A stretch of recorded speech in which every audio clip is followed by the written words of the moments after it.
Hello, welcome to my weekly update. So today is the 1st of August, so that means I have 7 days until I need to be completely moved out of here. I have to be out by the 8th. So I think I've figured out financially how to get everything accomplished that I need to get done, and luckily I'd be renting a room with PadSplit, so luckily I really only need to have I think 72 hours is how quickly you can actually get into a room at PadSplit. So I will be doing that. So this week is going to be hectic, but for some reason, and I still haven't figured this out yet, I'm not as stressed out about it as I used to be. And I don't know whether it's because the finances are finally starting to come together or what the deal is, but I guess that's kind of just how anxiety is sometimes, where it's not necessarily the thing you have to do, it's the time leading up to the thing, the anticipation that can be so hard to process for me. And I don't know, maybe that's like a common thing, but yeah, so 7 days. And I'm trying not to get too caught up in how short that is. So 7 days from now will be actually when I'll be filming my next weekly update. So I'll have to see where I am on that day and what I'm doing, but I very well may shoot as I'm moving to kind of give updates and all of that. So it'll be a big step for me. I'm planning on renting a vehicle, so it'll be the first time that I will be driving in years.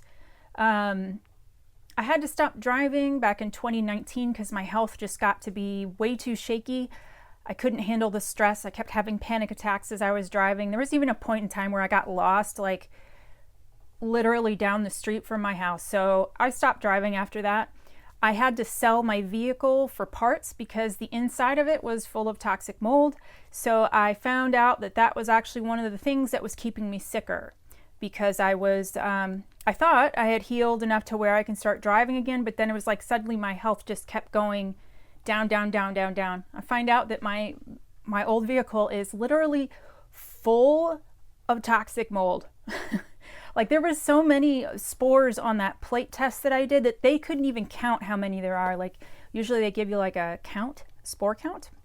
They weren't able to do that. So I scrapped that vehicle. I don't have one. I'm hoping eventually to buy another one, but for this move, I'm going to be renting a vehicle and moving by myself. So I'm really looking forward to this move and getting to my new place. Something that is a bit more, I don't know, comfortable, and also be living with roommates who are also kind of in the same, I don't know, transitional part of their life. So yeah, I think it'll be a really positive thing for me. I'm very much so looking forward to making my next update and telling you, like, I've moved, and I just, so I don't know.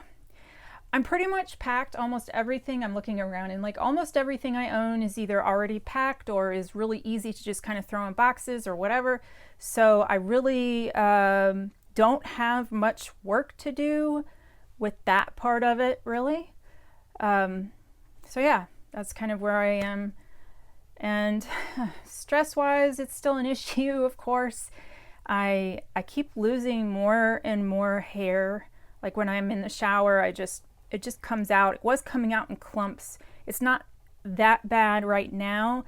I was doing some reading about this because I couldn't figure out like whether it was stress or thyroid or whatever, but I found out that I was getting a lot less protein than I should have been getting. So I have added in some pea protein to my breakfast in the morning, and I'm upping the protein at my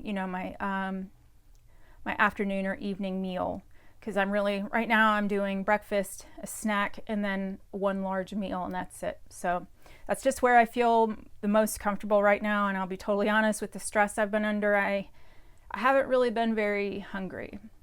So I've been having a lot of, this past week, Epstein-Barr virus symptoms. I ordered another bottle of lysine. I've been taking that 1,000 milligrams 3 times a day.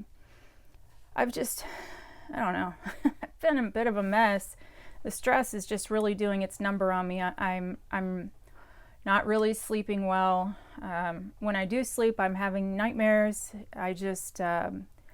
I'm really looking forward to this part of my life being over and moving on to the next part, which is going to be, I think, a really amazing experience for me to kind of reclaim my own independence. And, I was thinking the other day that the relationship that I left last fall was not, I'll put this, I don't know, in a neutral way, I guess, to say that it was just not a healthy thing for me.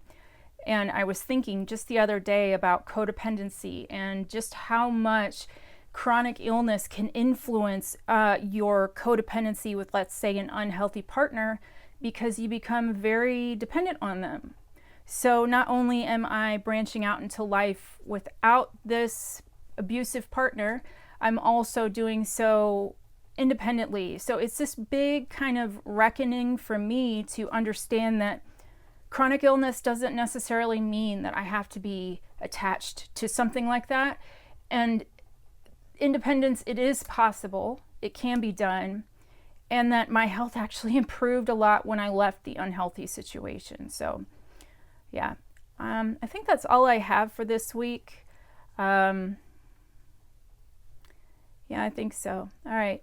Thank you for joining me. I will see you next week. Take care. Bye.